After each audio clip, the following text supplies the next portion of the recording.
Hello, everyone. This is JD Calderon, and this is Indie Comics Explained. And yet again, I've brought another fantastic guest on. But before we do that, please hit like, hit subscribe, share out the video, let everyone know we're here. And also, I have an Indiegogo Indemand currently going on for the Oswald Chronicles, so go check it out. You know, perhaps the best mouse adventure going today. So go check it out, the Oswald Chronicles. And without further ado, our fantastic guest, if I can ever get my mouse to work, Katrina Roets from Cat Scratch Press. Yeah, I'm glad it's changed. I was on another show the other night. Anybody's familiar with Indie Vault, and one of the hosts actually changed my tag, and I didn't realize that it would carry over to other things. Right. So I did a show last night, and I came in. It was like Katrina, official host of, and I went, "Oh, oops! Let me change that real quick." Right. There you go. Well, you made it happen. Doesn't fit.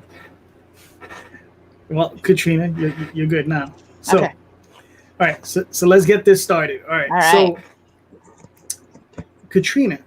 So obviously, at one time, there was the younger Katrina, right? When you were growing up, right? What was the thing? What was the? See, I'm a comics head. I know you primarily prose, right? I grew from comics into prose, but so early on in your youth, what was the book or series of books that made you say to yourself, you know what, this is something I want to do? Wow, that's a really good question. I mean, I have to say it wasn't comics. I grew up without comics. I know it sounds really weird to anybody who's really into comics. I didn't get into comics until I was in my 30s.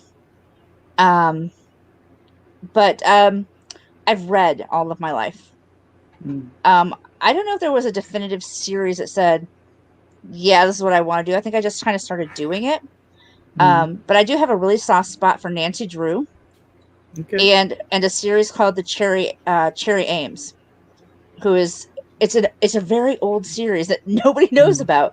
But I was raised with my grandparents, and my grandmother always was taking me to the library, and she introduced me to this series. And it's just this nurse, and every book she's in a different job position, and they always have like a mystery. So it's a little bit Nancy Drew like, just with a nurse. And it's a series that I'm trying to collect, but I refuse to like search for the books. Right. If I stumble across them, then I can buy them. I'm weird, but it's okay.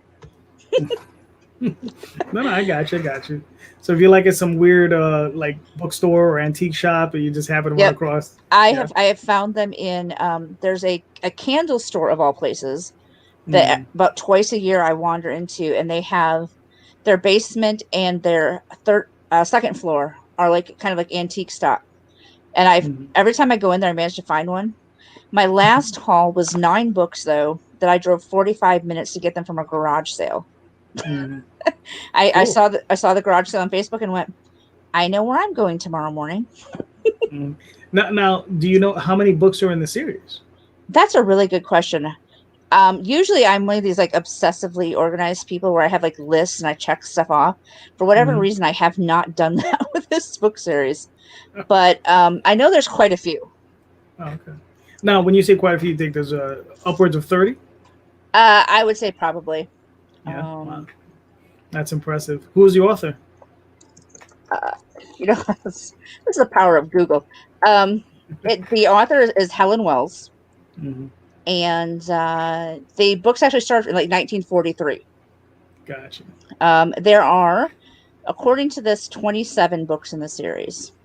Okay, that's impressive. That's a lot of books. Yeah, I need to move. I need to move to a new house because I've run out of space. But yeah, it is the downside to being a reader. Yeah, I know the feeling. My wife and I we're just the two of us. And we have the entire house, and we're just like, damn, we need a little bit more space. Yeah, somebody asked me one day, how many bookshelves do you have in your house? I said, I think I have at least 10 6-foot-tall bookshelves in my house, and numerous like half shelves. And I said, and I still have stacks of books everywhere. I think there's a couple of boxes still out in my barn. It's, somebody's like, do you have your own library? I said I could, but I don't trust people to loan my books out. Right. Yeah. So now how early on do you remember when you started writing prose? Like how early on were you writing? I joke that the first piece I remember, and I've posted this to Facebook a couple like every year when it comes up in my memories, is this Mm, ridiculous poem about a witch that I wrote in third grade. mm, Where I think she's going. I don't remember the exact lines, but she's going around doing something, and she was turning things into pumpkins or something, and then she couldn't turn something, so she got so mad she turned into hash. I don't remember what the rhyming word was with hash because the whole thing rhymes. right. But it's I keep saying every year, I'm like, I don't think I can outright this. I think my peak was third grade, Mm, and everything since then is just cute, but just not doesn't have that same skill set. gotcha. Does it have the same panache? Yeah, it's just never going to be quite the same. All right. All right. That's interesting. Now, um, so obviously you've been writing for a while. Hmm. Have you broken past your million words? I have not. I think maybe if I told of everything I've ever written. Hmm. But Tales from the Toy Store is actually my first published piece, Right. and it's definitely not a million words. So I don't have Mm, that series yet. right. No, no. Well, what I mean is, like what they tell you as in prose writing, at least what I've heard, is you got to get you have at least a million bad words in you. Oh, Right. yeah. I've probably, Yeah. if I'm not there, I'm probably really close because I Okay. have gone back to read some of the stuff that I wrote like 10 years ago, and I was like, Right. oh no, no, Mm, we're not putting that one out. gotcha. Now, um, are you working with a writing group, or are you just working on your own? Um, I work primarily on my own. Mm, I do usually participate in NaNoWriMo in November. right. That's National Writers Nano Actually, National Novel Writers Month. There we go. right. I was stop and think it out. I have a fantastic group here that actually gets together like every Wednesday night, and Mm, there'll be 20 or 30 of us in this back room of a restaurant, right. and we have writing sprints, and that's actually how I wrote Tales last year. Mm-hmm. Is almost the entire thing was written in that month of November. Unfortunately, due to COVID this year, I just found out we're going virtual, Mm. and it just doesn't work the same for me. I don't have that same like peer pressure to write because Let's get to work. we do what we do is we have these things we call the Cauldron of Doom, Mm, and it's a black witch's cauldron, and mm, inside are colored slips of paper, and each piece has a word count on it, okay. and they range everywhere from like blue, which is like super easy, like say 250 words, Mm, up to red, which can be like 1,000 words. okay. And you have a 20-minute window to write in that. And Mm, if you reach everybody gets a piece of candy for participating, but then there's a cauldron of like toys, mm, mostly stickers and little cups of Play-Doh and things like that. Um, and if you actually meet your goal, you get a toy out of the container. mm, And so everybody, you hear chatter, chatter, chatter, chatter. Okay, we're starting. Everybody's like headphones on, head down, and you just write for 20 minutes. mm, And it's just not the same virtually. mm. It's like Gotcha. I don't have anybody like to be like, you're not actually working. Mm, So we'll see how it goes this year. right, right. I mean, we'll see. Now, I mean, do you think now? Speaking on it virtually now, what is it that would hold you back from doing the work? Is it just the peer pressure? I think part of it is that I live in the middle of nowhere, so I don't get out a lot socially because there's just nobody else around here. So Mm, it is kind of my social period, but I think it is also the kind of the camaraderie of everybody working, right. and you can actually see them working. Mm. And when they go virtual, it won't be like a Zoom call or something like that where you can actually see other people. Oh, okay. It'll be like a chat room. Mm, And to me, there's not that kind of like, well, you have to be doing this.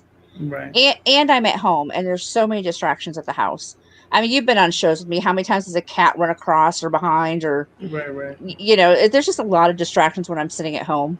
Mm-hmm. So it is the downside of COVID. Is a lot of times I'll take myself out to work, somewhere, and Right. I can't do that right now. So I would say I'm a little less productive than usual. Okay. Now, what's your favorite genre to work in currently? Um, Because I know people can float around for writing, for writing. it's children's stories. All right. Um, Now, go ahead. I've written all sorts of things, but I Mm-hmm. think somebody said to me after they read the first children's story that I wrote, like, yeah, this is your niche. You found it. And Mm-hmm. I have to say, compared to everything else I've tried to write over the years, uh, Tales from the Toy Store is, it's 20 stories, and I banged them out in like 2 weeks. Wow. Okay. It was just I could sit down. These are the stories. I could see the characters. There it was. Mm. Okay. Well, we're gonna talk about that a little bit. Yeah, We're gonna explore a little bit more of Katrina first. All sure. right. Now what now now did you go to school? Did you go to college and like study English and do the do all that jazz? I went to college. Mm. I have a bachelor's in psychology, Mm. which is legitimately just an expensive piece of paper. Right. You can do nothing with a bachelor's of psychology.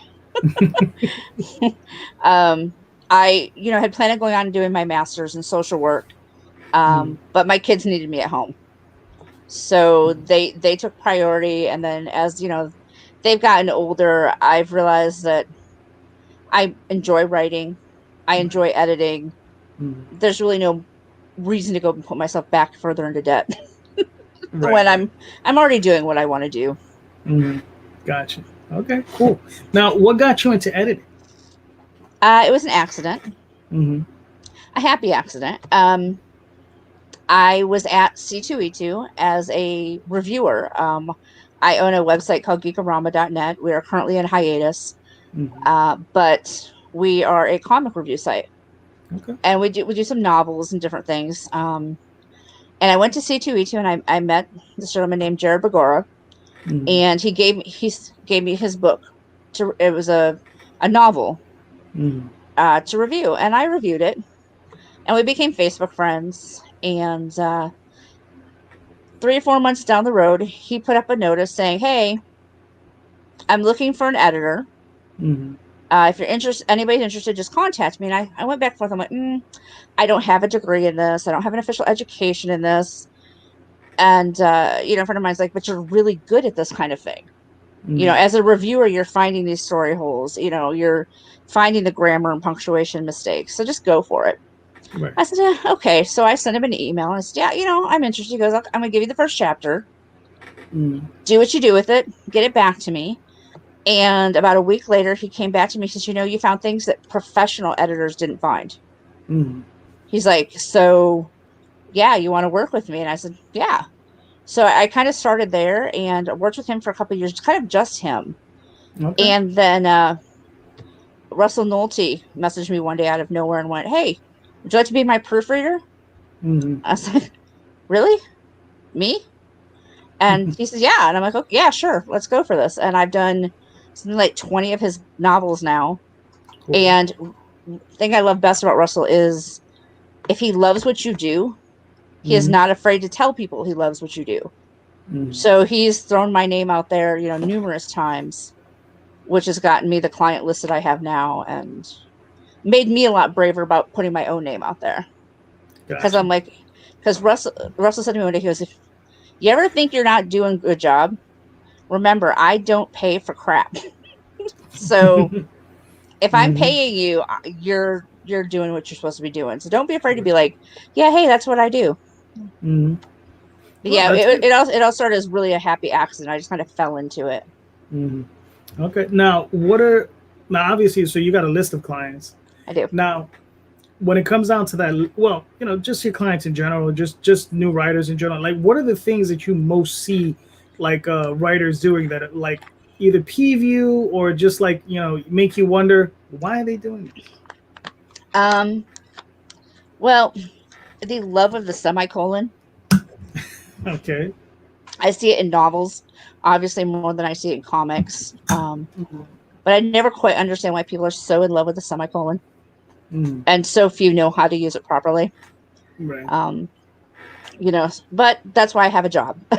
So, um, Other than that, it is a lot of watch your point of view. I recently worked on a comic script for a client, and he was switching between first and third, back and forth, Right. and not intentionally. Like there was not a purpose for it. Right. And I just left him a note. I corrected it, and I left him a note saying, just watch your point of view. It's very confusing when you're looking at it from this, and all of a sudden, the guy over here is who's looking at it. But I think that's one of the bigger ones. Is that Okay? Now, as far as now, obviously you're editing, you're pointing out plot holes. Now, and you're doing proofreading, right? Because proofing is different than editing. It is proof. I don't want to say people look at proofreaders as the lesser of the editing, the editing hierarchy. Right. I think it's one of the most important parts of the editing hierarchy. I mean, we've all seen the memes and stuff on Facebook about how important comma placement is. It's the difference between having dinner with these three people and eating these people for dinner. Right. I have a long-standing war with the comma. Long-standing. We hate each other. We fight all the time. I have my guy, my editor, and my proofreader, and he just like comes back to me. It's like, I know you're not stupid. What? What are you doing? I have one client that I've worked with for about 5 years now, I think, and he's the same way. Right. And I said, you know what? I mean, I've seen him make some strides in, fixing certain things that he's done over the years. Right. And I said, you know what? If you never really get the grasp of the comma, it's really just job security for me. Right. so okay. I mean, don't go back to school to study the use of commas, but commas can be tricky. Right. People. And you see two things. Either they slap them everywhere. There's a comma like everywhere, and you're just going, how does that sentence make sense to you when you read it? Or they just don't do them at all because they're afraid of them. They're like, oh, I'm going to put them everywhere, and somebody's going to get mad. So it goes either way. But proofreading is really just grammar and punctuation. Let me make sure that you're getting out of the commas where they need to be. That kind of stuff. Editing is a little more, depending what type of editing you do. There's developmental. Somebody will take you right from the beginning and help you walk through your entire story. I do a little more copy editing than I do developmental. Okay, that's what I was going to ask you about, because you have your proofreading, then you have one step up, which is supposed to be copy editing. Copy or line editing, yeah. Right, and then there's one step up from that, which is the editor. Right, which are developmental, who's, and actually in reality, in some cases, there's a step above that, which is actually your project manager. Gotcha. Which you'll hear the term editor, and you'll think proofreader, and then you find out that they're the ones that are contacting the artists about when things are due and all that. They're a project manager. It doesn't mean that they're not doing all the other steps too. They can be. Copy editing is a little more involved. I'm checking your punctuation. I'm checking your grammar, but I'm also doing things like checking your point of view. I'm checking to make sure you use the right words. Right. 'Cause sometimes a word will sound like another word and you slap it in there and it's not the right word. I'll do some fact checking. Right. I've had books where I use the example where I had a client who was writing a spy espionage novel that took place in current times, and he had everybody handing off information on floppy disks. And I went, no.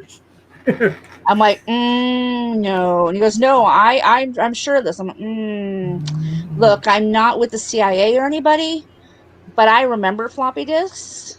They don't hold much information. They're extremely fragile. Yeah. And I don't remember the last time I could buy a computer that had a drive to read one. So I'm going to go on a limb and say no. I mean, it's an easy swap out for a flash drive. It's not that hard. Yeah, well, so I said, just say flash drive. Yeah. And I said, and even realistically, a flash drive would be much easier because it's so much smaller. Yeah. Than even like a 3.5 floppy.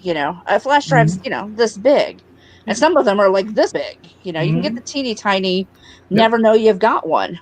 You know, but if you're insisting on going with a flash, you know, a floppy disk, I just don't know what to tell you. It's not right. That's hilarious. Yeah, yeah. I got I have a friend of mine who does editing professionally. He does copy, and he's like, dude, he said, I got a book, and it's about baseball. He said, I hate baseball, and I have to go check all these dates and facts, you know, about baseball. You know, he's just, you know, it just drives him crazy, but you know, that's what he does. I mean, I've caught simple things like I was working on a book that this party, it was a fantasy novel, and the party walks into this throne room, and the queen is sitting on her throne. Well, and this is a prose book, and in the next start of the next paragraph, she's standing in front of their faces, and then the next paragraph, she's back on her throne, and what is she levitating? How is she like bouncing around? You know, I mean, she's not supposed to be this magical creature. How is she bouncing around the throne room? Oh, yeah. I said, well, I mean, I look at it this way. If I'm questioning it, somebody else is probably going to question that. So you might want, you know, have her, you know, walk up to greet them or something at least. Right. I think if you ever really wanted to illustrate, like, you know, this sort of situation in a graphic sense, have you ever seen John Wick 3? No. Okay. I don't know if you ever watch any of the John Wick movies. Afraid not. Okay. Well, it's going to be one of those things you're either going to love or hate, or just not be interested in. Okay. John Wick, great movies. But the third movie is hilarious because I'm a New Yorker. All right. Okay. Yep. And a good portion of it is shot in New York. My friend who went with me, we're both New Yorkers. Hilarious. So we're watching the movie. Okay. Well, so there's a scene he's running down Fifth Avenue. So okay. Oh, but now he's in Brooklyn. Oh, and now he's on the Brooklyn Bridge, but now he's under the R train in Queens, or the N train in Queens. You know, because it's a chase scene and it's just jumping all over. It's hilarious. He's just jumping all over the city. Right, and if you don't know what the city looks like, you wouldn't know. I'd probably watch it and be like, okay, well, this is kind of cool. You know, and other people, if you're from there, you're going, wait, what? No, that's not how that works. You can't just go from here to there in like a second. Exactly, and you know, for us, we take it as strike. It's funny because we love the movies, and it's just for us just a funny little funky fact, and it's just like this is just, you know, it's almost like an Easter egg built in just for New Yorkers. Pretty much, yeah. If you ever been to the city, you would and spend some time in it, you would know because the city is huge. I say I've only been there once, and it was when I was in high school, and I was with our high school band, and we got our buses. We, you know, this big like I can't think of a bus company to save my life right now, but you know, the big bus anyway. Yeah. And like a Greyhound. Like a Greyhound. It was a local company, but yeah, same size buses like a Greyhound. And we went down by the UN, and I was in the second bus, and the first bus got stuck under an overpass. They just thought they could make it under, I guess. Yeah. And that's all like split highway right there. And they had to call out the police to back up traffic so we could back the buses up. So that was part A of my New York experience. We made Letterman though, so hey, you know. Okay. And but it cut our entire like New York visit short. Right. So we were dropped down by like, oh my gosh, I'm blanking out, the big toy store and stuff, and FAO Schwartz? Like FAO Schwartz, that we were dropped down the area. We're supposed to do this whole kind of like walking tour and everything. They dropped us off and like, you guys have half an hour. You can go to like Hard Rock, you can go to FAO, but you've got to be back here like in like half hour, 45 minutes. Oh, that sucks. Because we lost like 2+ hours being stuck under a bridge. I was like, yeah. So unfortunately, that was like my entire New York City experience. Yeah, it's unfortunate because I mean, half hour. I mean, you can go grab a hot dog and come back. Just, you know. Yeah. I mean, yeah, it's a shame. I mean, it's if you like museums, I mean, there's tons of them in Central Park and all that stuff. It's all wonderful. I thought my youngest might go to school there, but he changed his mind. So lots of good music programs and in that area. So. Oh yeah. All right. So let's get back to you and your work. So, currently, so you have your book, Tales from the Toy Store. Right. Now you said you wrote it. You said you wrote that entire book over the course of 2 weeks. Yeah, about 2 weeks. Because when Mm. Nano started, I was working on. I work with a co-author on a series of novels that is Mm. very slow going. But I had finished. I finished my portion in about a week. I'd been working on it for quite a while, and I took Mm. that. That was my Nano project. I'm going to get all this done. But I finished in like a week and went, oh, and I had one story that was partway written for Tales. I was like, Mm. oh, okay. So the write-ins average about 2 to 3 hours. Okay. And I just kind of, in the course of like 2 weeks, wrote the entire 20 stories and Mm. then went, crud, I still have a week left of Nano. What do I do now? So Mm. I went back and I actually started doing the edits and cleaning up on them in that Okay. last week. Yeah. Now, as far as length, now obviously they're short stories. Yes. Now, what's the average length of each story? Short. I would say the longest story is probably 8 to 10 pages Mm. in the book. I think on average they're maybe 4 to 5 pages. Mm. Yeah, So it's what? because they're meant to be kind of like bedtime stories, Mm. so they should take me maybe 5-10 minutes, kind of at the end of the night during wind down time. Gotcha. I have no idea what a page count would be or number count. Yeah, like word Right. count. So you're thinking probably 1,100 to 2,500 words per. Yep. Yep. Yeah. Probably. Yeah. Mm. I think, like Okay. I said, I think the longest one is about 5,000 words. Oh, Gotcha. really, cat? Sorry, excuse me. I got a brand new book in the mail today, and she decided she was going to start sharpening her claws on it. Oh, lovely. I don't Uh-huh. think Will Eisner would appreciate that. Stop it. Seriously. Yeah, so it's the. This is the. Will Eisner, Compton's question. So Yeah, it's a good book. she decided she's going to start clawing up the corner, and I was like, nope, sorry. This is my world, guys. Sorry. Mm-hmm. We have to take No. momentary breaks for me to chastise the cat for her behavior. How many cats you have? Just one? We have 4 here. Oh, okay. I refer to them as the horde. Mm-hmm. They range from about 2.5 to 11 in age. So, Right. my should be well behaved 11-year-old is the one who's misbehaving now. Mm-hmm. Usually she's quiet and calm and curled up, and tonight she needs to be full of shenanigans. Right. Well, it happens. It happens. You get feisty. Yeah. My youngest cat actually has his own hashtag on Instagram, so we just call it Adventures with Mac because he's always up to something. Gotcha. Now, so Tales from the Toy Store. Now, what's the setup on that? Tales from the Toy Store is 20 short stories, all geared around toys that actually live in a toy store. They're actually toys that they actually live for real in my house. They belong to either me or my children. And I've just kind of taken these characters that we've had that I've told stories about to my kids and those personalities and everything, and kind of just turned them into a book of bedtime stories. Now, would you think these are more along the lines of, like, I don't know, parables or are they more action adventure type stories? I think it depends on the story. When I first started writing them, I did not write them with the intention of them to have any kind of moral. I was just writing fun stories. Right. Until I sent them to a friend of mine. I sent the first one to a friend of mine, and he came back, and he's an editor as well. And I was like, first of all, I don't want you to edit this. I don't want your editorial opinion. Right. I just don't want you to point out my punctuation mistakes. I just want you to tell me, is it good or is this horrible? And he's like, it's so good. I can't wait to read it to my grandkids. And on top of that, he goes, I didn't really, he's like, and really, this has got a lot of meaning for adults too. And I went, what? He said, it's like this whole like story about like depression and how it, it sinks you down and pulls you down, and then, you've got to kind of come out and shake it off, and and I'm like, well, I'm glad you got all that out of it. Right.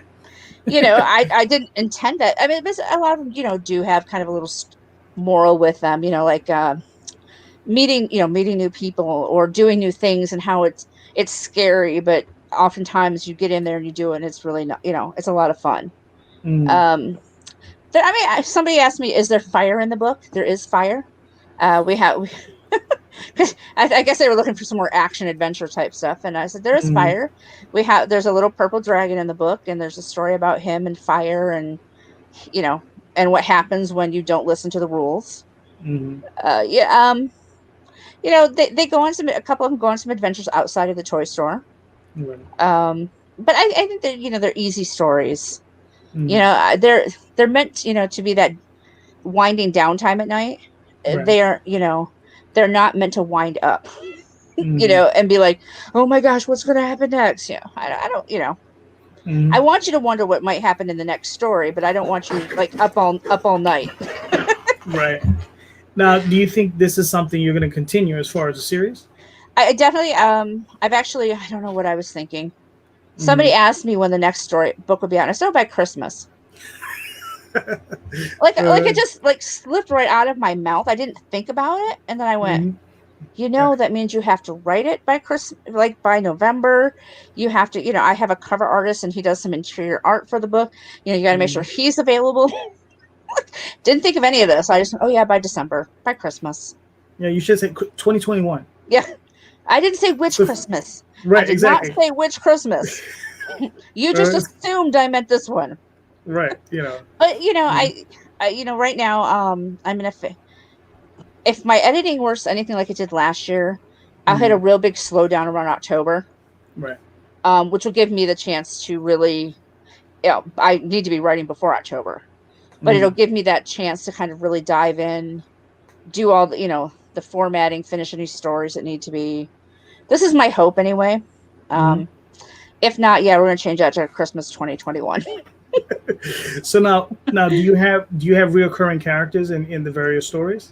I do. You'll see Horace, who is a tiger. He appears in numerous stories. He's kind of a leader amongst the group. Right. So you'll see him, like reference, like says, well, who made up these rules? And so, well, Horace said this is what this is supposed to be. It's really funny. I got my first piece of fan art today, which was the most exciting thing ever. I was like, oh my gosh, some little kid loves enough to draw a picture.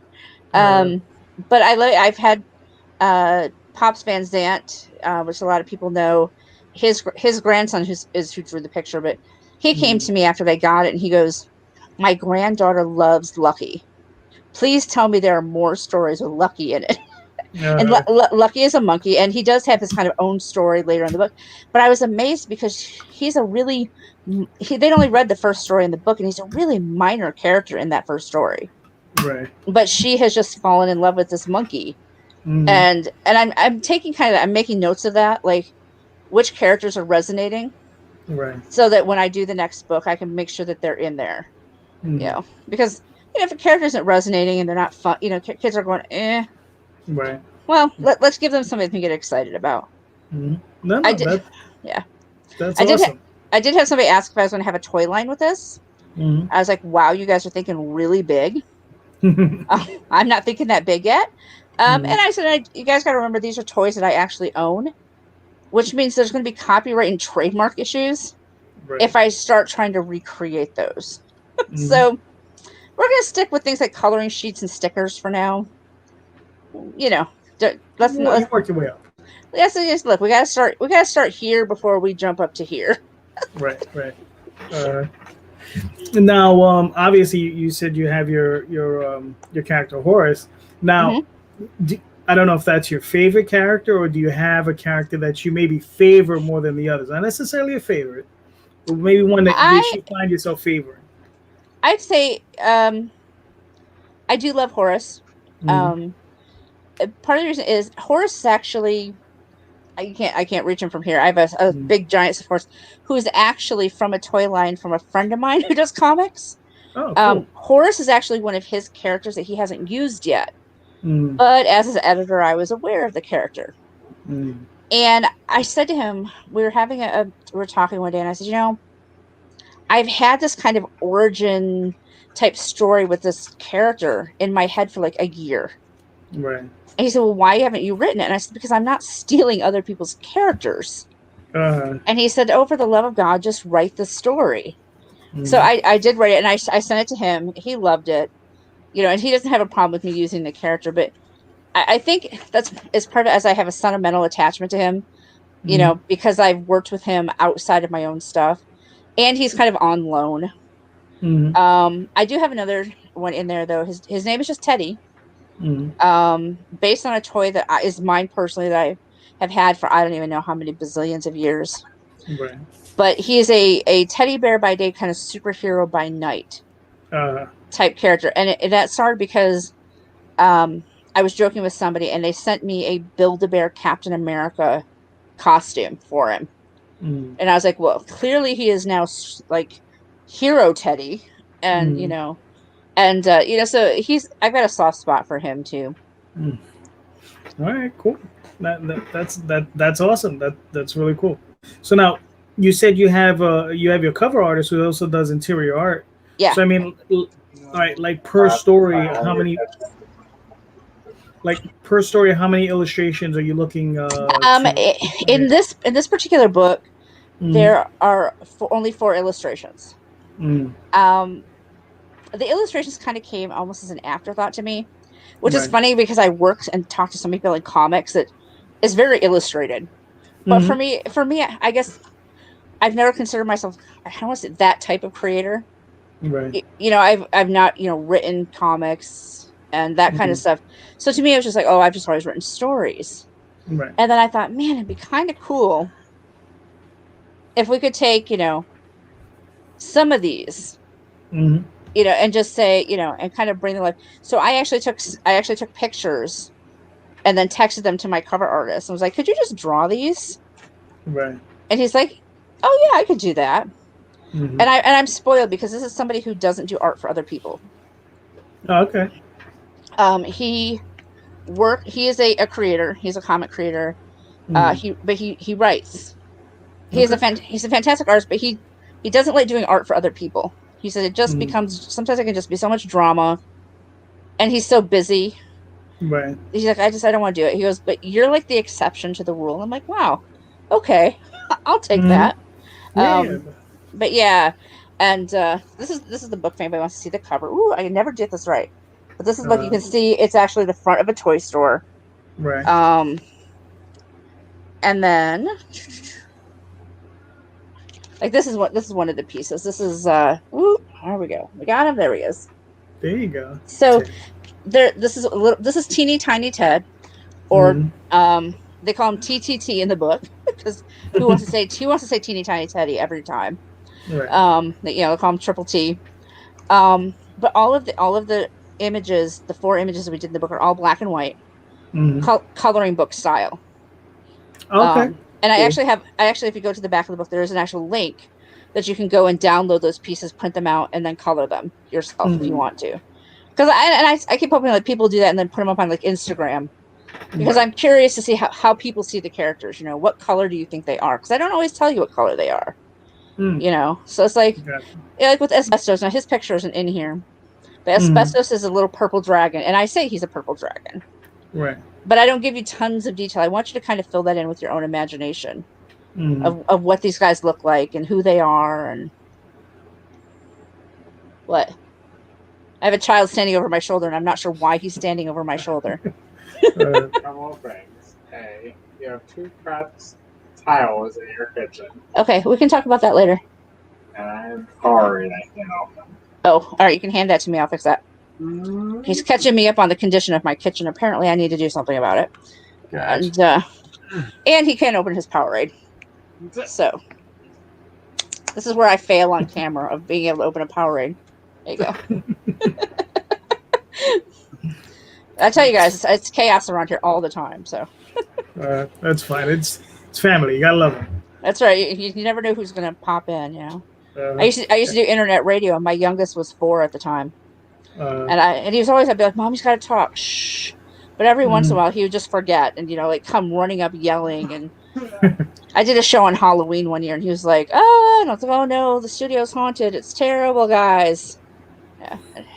Everybody knew it was my 4-year-old, but we're just gonna play it off as, you know, right, right. sudden crazy haunting. I don't know. Mm. Listen, that's fine. I mean, it happens. But now, your books, because you didn't do a crowdfunding for it, right? You just released it I directly. did, I did not, and I have been chastised for this. No, when I did it, I went straight to Amazon because for me there wasn't a whole lot of expense. Right. I did the That- writing, I did the editing, I did the That's- formatting. If you don't mind, that's no reason not to make money. That's what I've been told. I just thought, and the thing is, the funny thing is, and I've been corrected on this a few times by a few people, I thought I was doing the right thing by not taking money away from other projects that could use it to actually create their projects. And I think part of that mentality is because the Kickstarters that I have been involved with, they need the money to actually pay the artists and things like that. These are not completed books. They actually have to fund for the book to be created. Right. And I think that's where my mentality came from. Is like, oh, well, okay, it only cost me a few $100s to make the book. Thanks to the government and their extra checks this year, I could pay for that, and it wasn't a huge issue. Right. And then I've been told, no, that is not how that works. You need to go to Kickstarter. You need to put this up there because it is an entirely separate audience. Yeah. And and sell them there. You can always take it to Amazon. We're not saying don't go to Amazon, but do the crowdfunding first. Get the book out there. So I did talk to I could call you my cover artist. His name is Eric Cockrell. Okay. Eric and I did have a short conversation the other day about this because he's got a book that he's going to be taking to Kickstarter fairly soon. Cool. And I was telling him, I said, yeah, I've been chastised for this. And he just kind of laughed. He chuckled. He goes, yeah, I'm not surprised. He's like, you've got the best of intentions. Don't get me wrong. You've got the best of intentions, but you're wrong. Right. And I said, okay, fine. Then maybe I said, okay, so for book 2, we'll figure it all out. And we'll take it to Kickstarter and see what happens. Yeah. Now I said, with me, it's probably going to be one of those where I make an extremely low goal. That's and if that's it, and then anything above and beyond that is awesome. Right. And we'll do fun stuff and. But yeah, I have been corrected regarding my thought process. Right. Yeah. I mean, because I tell him, like, I have a buddy of mine. He's a prose writer, but he also does comics. And I keep telling him, I said, dude, put your book out on Kickstarter. And he's like, oh, but it's already been out for a couple of years already. Nobody's gonna want to buy it. And I'm just like, nobody knows who you are. I was like, nobody knows you. I mean, I love you. And the thing is, like, launching straight to Amazon is tough because the algorithm is against you. Right. Like from moment one, unless you're a big name, it is really hard to get your book in front of faces. Right. It is. Yeah, and I mean, I think I was listening to something weird, and it was saying something like you need at least 50 reviews for the algorithm to really kick in and it's weird because I've heard that said throughout the years that once you hit 50, then it's like the magic number. Right. And then I have other people who I've said, no, it's just a bunch of nonsense. It used to be that way, but it's not anymore. Right. And I said, well, I can't find a definitive answer on that.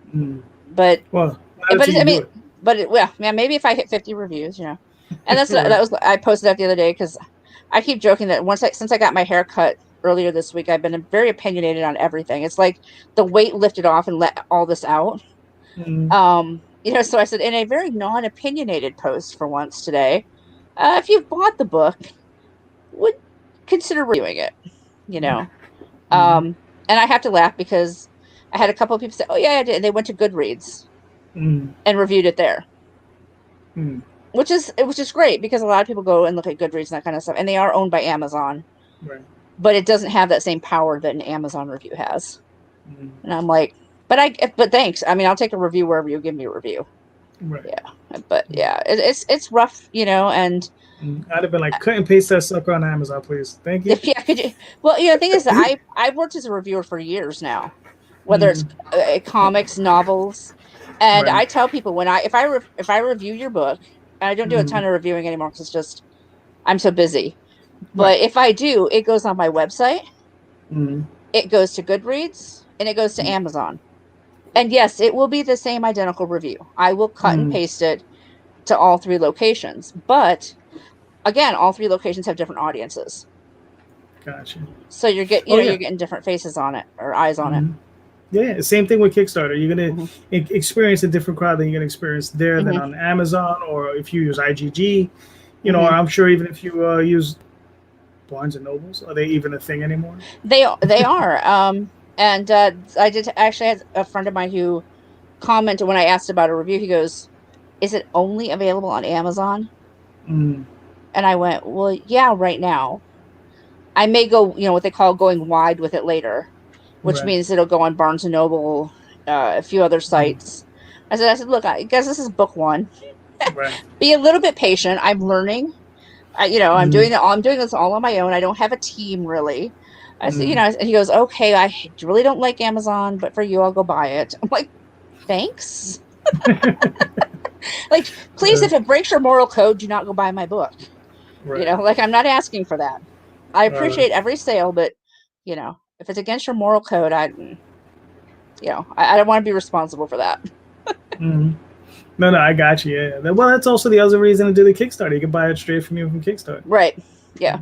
Except he lives in Canada, and we all know what shipping internationally is like. Charge him. Yeah. Well, that's just it. Yeah. That's it.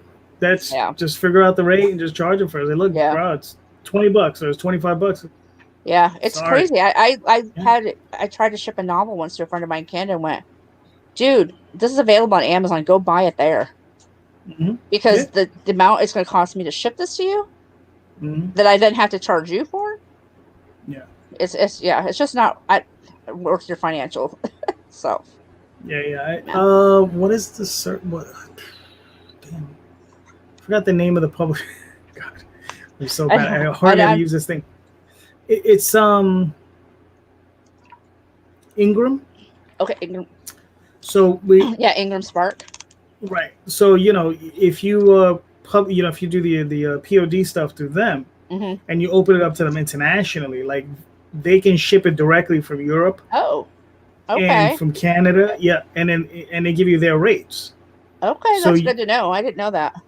Yeah. I think they're open in Europe and they're open in Australia, and in Canada and obviously the US. Okay. Yeah, because usually what I'll do is I'll handle everything in the US, and then I did this only once for one book, but the problem is with them is like if you're writing prose books, then you should be fine. For comic books, this stuff is okay. It's not the greatest. Okay. Yeah. Yeah, that's the only thing. The printing it's okay, but it's not the greatest. Yeah. But the thing is you can send it, like you can just send them a list of everything you need in Europe, and they'll you send them an Excel spreadsheet. Oh, okay. And they'll take it and they'll be like, okay, boom, and then they'll ship them, pack them, do the whole 9 yards for you. Yeah. Ooh. And then and then they'll bill you. It's like. But as long as you factor everything in, you'll be fine. Because they'll charge you for the cost of the book and the cost of the shipping. They add a little extra.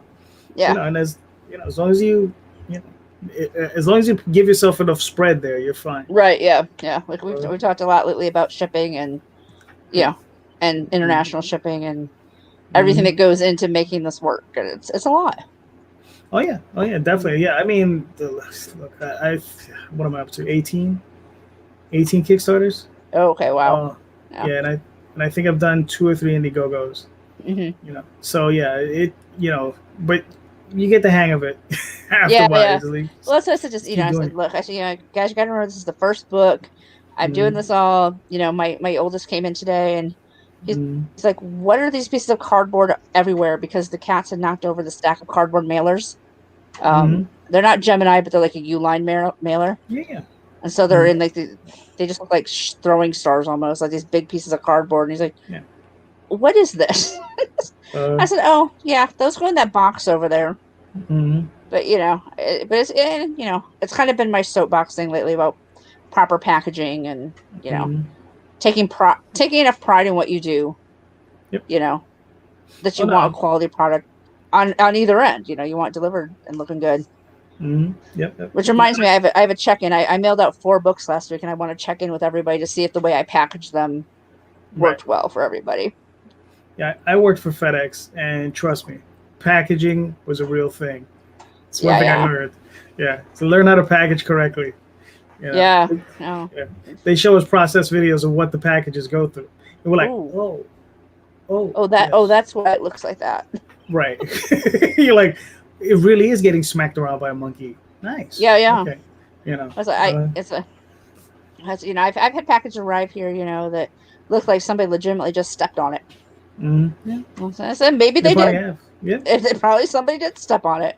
Yeah. Hopefully not intentionally, but things happen, and it's kind of our responsibility to make sure that they survive as well as they can possibly survive in the process. Yeah, it's just when they run over in a truck, that's a problem. There's nothing you can do. Yeah, that's a little bit much, Yeah. So now, all right, Kat. So now we've been at this for a little while, right? Yeah. So we're coming close to the end, but we're not there just yet. I got a few more questions for you. All right. Right. I got a few funky questions for you. They're coming up. Ooh. But before we get to that, two things. One, where can people find you, and where can people find your work? The easiest way is to go to catscratchpress.com or lifewithkatie.com. There are links to my services as an editor, and there's also a link for writing, which will underneath will list all of my books Right, with links to Amazon or wherever you can purchase them. Nice. Now, two, is there anything I didn't ask you that you maybe wanted me to ask you, or you wanted to discuss?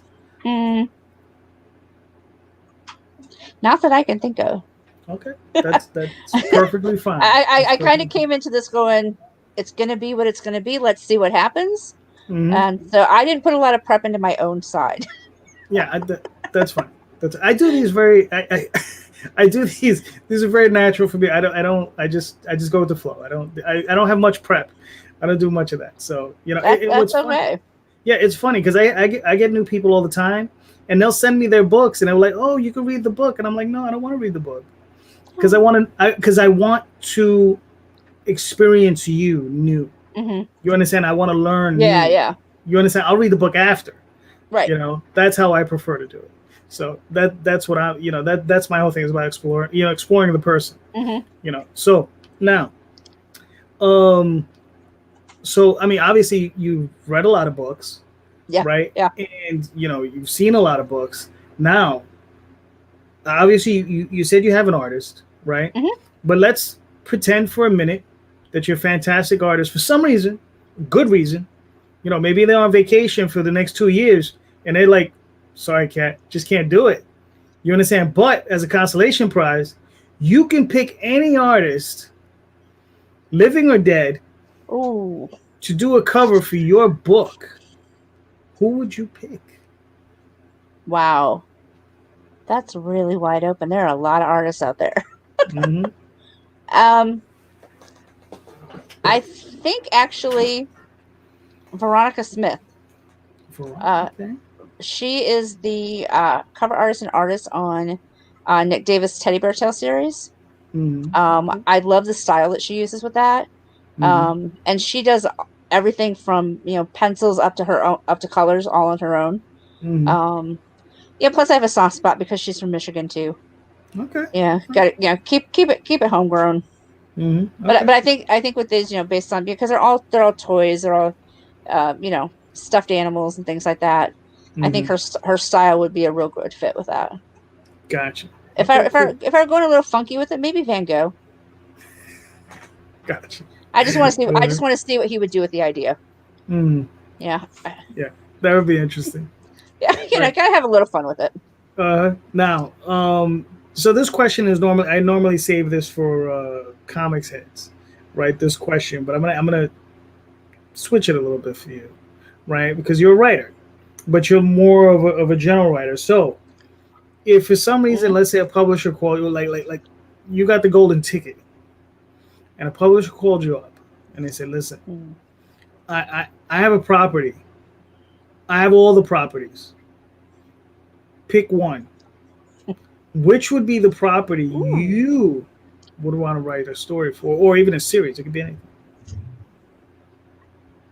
Winnie the Pooh. Nice. Okay. Yeah. I think that pops in mind because I had somebody who is really not. This isn't his genre at all. Mm. You know, it's not what I've seen him read. It's not what I've seen him write. He's very adult, you know, horror and like that. And he read it and he said, you know, I really, really loved it. And once I picked my jaw up, you know, I said, wow, really? He said, yeah, I like Winnie the Pooh and the Velveteen Rabbit. And I was like, okay, first of all, you put me in the same category as Winnie the Pooh. Mm-hmm. That's insane. Right. But I think it's a series that I grew up on. You know, I watched the movies, you know, even when my kids, you know, when the later movies came out. And I think they're characters that are familiar and that I've always loved. And it would be fun to work with them. Okay, cool. All right, that's nice. I like that. Now, I have a few comparative questions. Oh, okay. All right, so I'm gonna softball you in the beginning, and then we'll work our way into the interesting ones. Okay. All right. Deep breath. So, yeah. Godzilla or Gamera?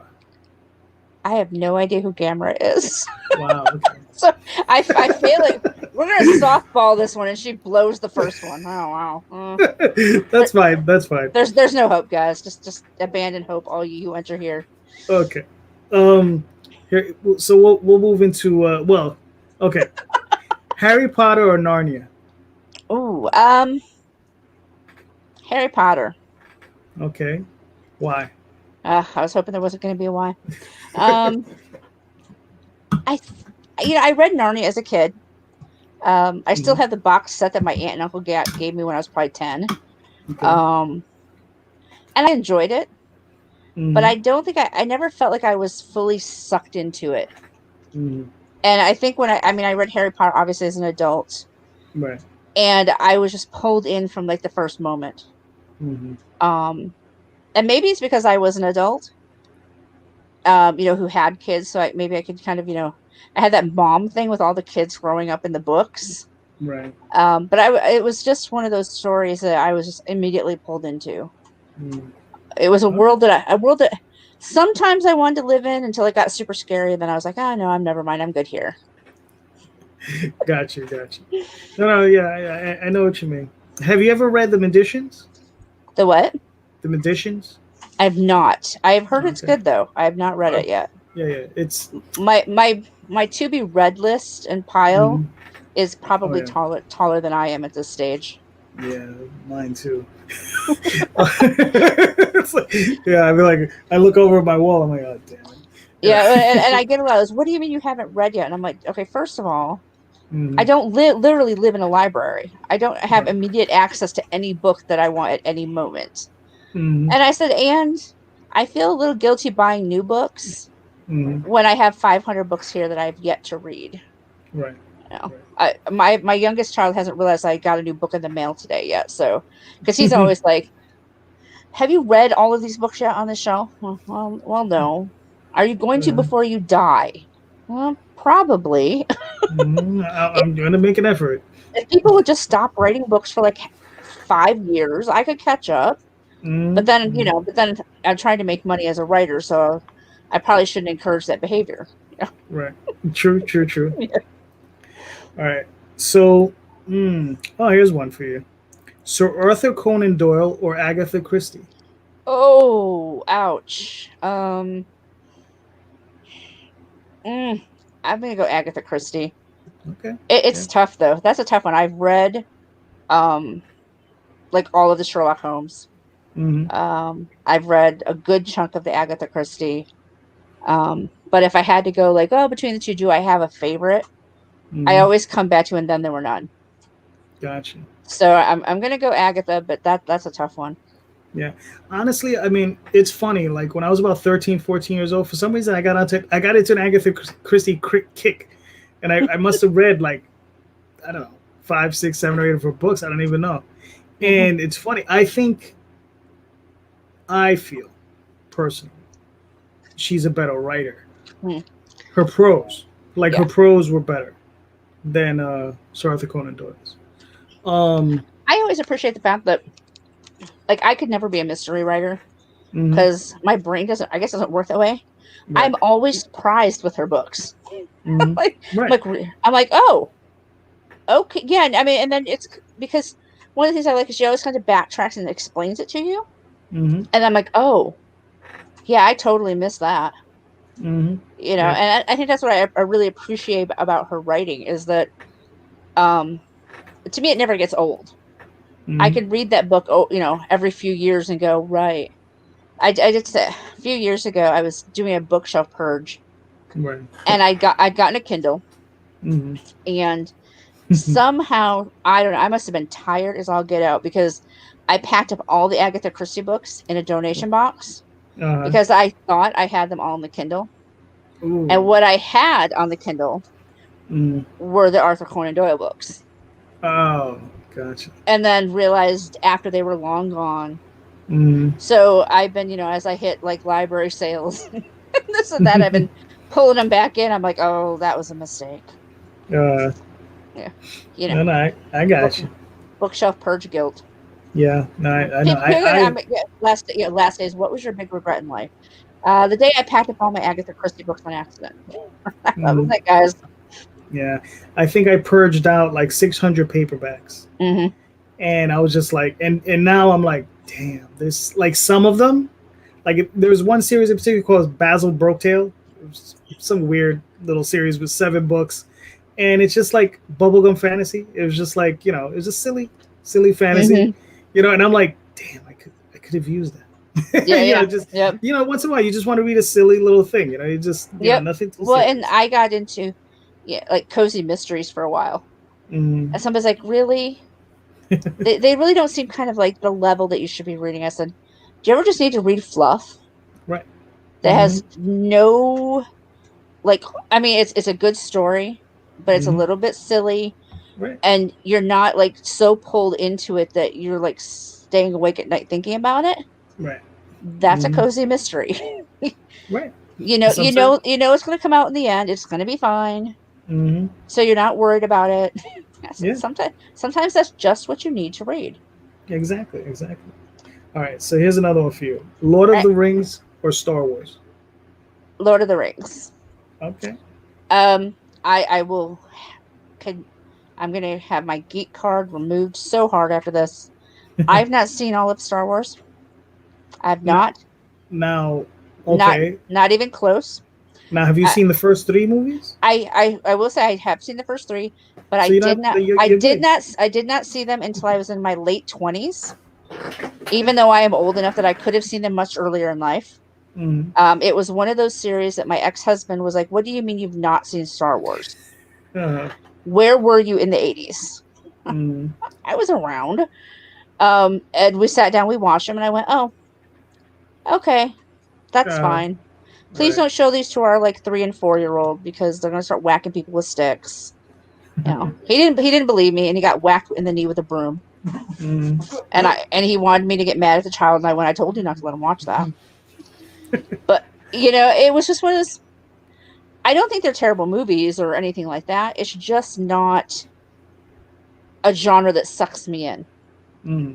I've watched some of them. I've enjoyed them, but they're not one that I come back to over and over again. Whereas kind of more the high fantasy, elves and hobbits and all that pulls me in. Except for the very, very long fight scenes. Okay. I remember seeing them in theaters, and they'd start some big war scene. I'd last about 5 minutes, and they'd be like, "Yeah, I've got to go to the bathroom." And I go out, I go to the bathroom, I take my time washing my hands, I might look at the display or two. I come back like 15 minutes later and it's still going on. Right. I was like, yeah. I get the point of it. I just don't necessarily want to sit through it. So, right. Yeah. No, that's fine. That's fine. Let's see. We need all types, guys. That's what keeps Hollywood in business. We need all types. This is true. Kirk or Picard? Picard. Okay. And why? that I think that actually may come down to personal preference in the actors. Okay. I've been to Comic-Cons. I've sat through panels with different actors, that kind of stuff, and some have just impressed me more than others. Okay. And some, like, you see interviews and they're just so much more fun and down to earth, and yeah. I'm a little behind in my Star Trek watching. Like generations behind. Uh-huh. Well, yeah, I haven't watched it. Well, I haven't seen any of the new stuff. So I have not What's either. But I'm curious enough to want to. But again, my to be watch pile is again as Mhm. long as my to be read pile. So it, Yeah. it may be a bit before I get there. I'm usually about 8 years or so behind everybody else. Oh, yeah, that's. And they're like, I did the Marvel universe, all those Mhm. like 22 movies or whatever it was, Mhm. and I realized how far I was behind. And my oldest son actually went to Voodoo and just bought them all. Right. And he's like, I would really like it if you could watch the last movie in theaters with us. Mhm. But I know you won't go see it unless you've seen everything that's led up to this. Right. And I started getting it, and I realized that the last movie at one point that I had seen was like Captain America, like the first one. Wow. Okay. I was like 10 years behind Uh, all of all of these movies, and people are like, how do you do that? And I'm like, life. Life happens, and I don't sit down for 2 hours just to watch a movie. Yeah. mhm. I said, and I'm one of those people that have a really hard time just sitting and watching something unless I'm like in a movie theater and there's nothing else for me to do. Gotcha. If I'm All right. at home, I'm juggling like 3 things at once. Gotcha. Well, all right. So, well, all right. I'm gonna ask you a few, maybe like 2 or 3 more of these, and then All right. we'll wrap it up. All right. But here's one. I don't know. Everybody's, You know, this might fall into you Endgame not being able to sit down. opening it. Firefly or Farscape? I've not seen Farscape. Okay. I have seen Firefly. Mm-hmm. It was forced upon me, so to speak.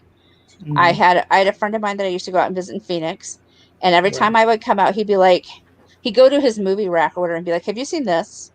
Have you seen Mhm. this?" And if I said no, I had to watch it. And I say forced. I didn't mind it. It was an enjoyable watch. Mhm. But I was forced to binge watch all of Firefly and the movie Gotcha. in like one day.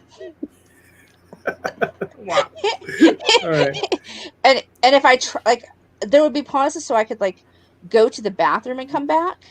But like, I wasn't allowed. Like, he would bring me food to the couch. My job Mhm. was to sit there and watch. That was my entire job. If I tried to move, it was like, no, you need to watch this. I'm like, Mhm. thanks, okay. But I have to say, it was when I enjoyed it. I could Mhm. understand the obsession people had with it. It wasn't necessarily my thing, but I Mhm. could understand it. I was Gotcha. like, okay, now I understand why people were so upset with what happened with this and why they love these characters. Mhm. I don't think I've watched it again since then. But again, I'm so far behind. It feels weird to Right. go back and rewatch something, that's got any amount of time to it. Gotcha.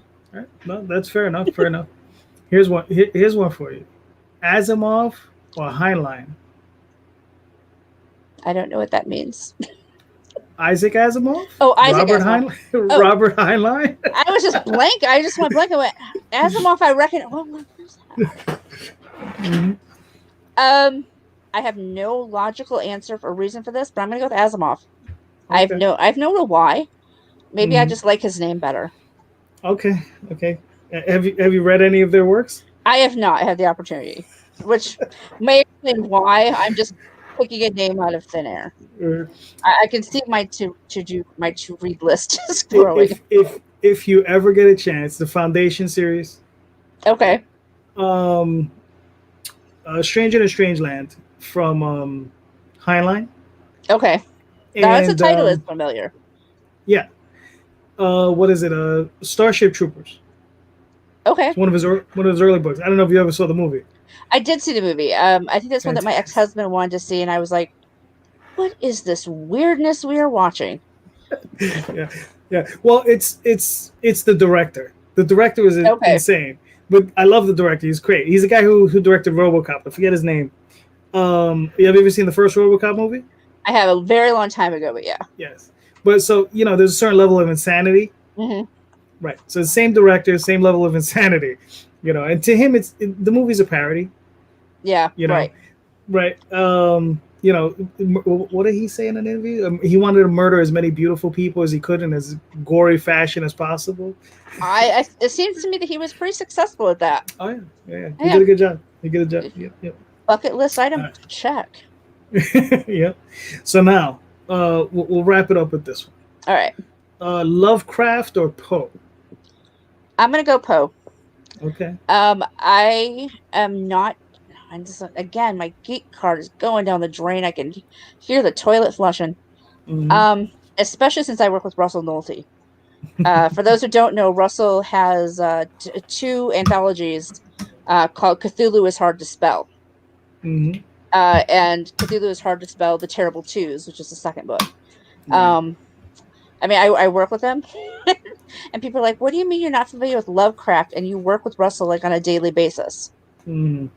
I don't work with Russell on his comics. That's usually my answer. Gotcha. I work with him on his novels, which are a lot of mythology and really, really cool stuff.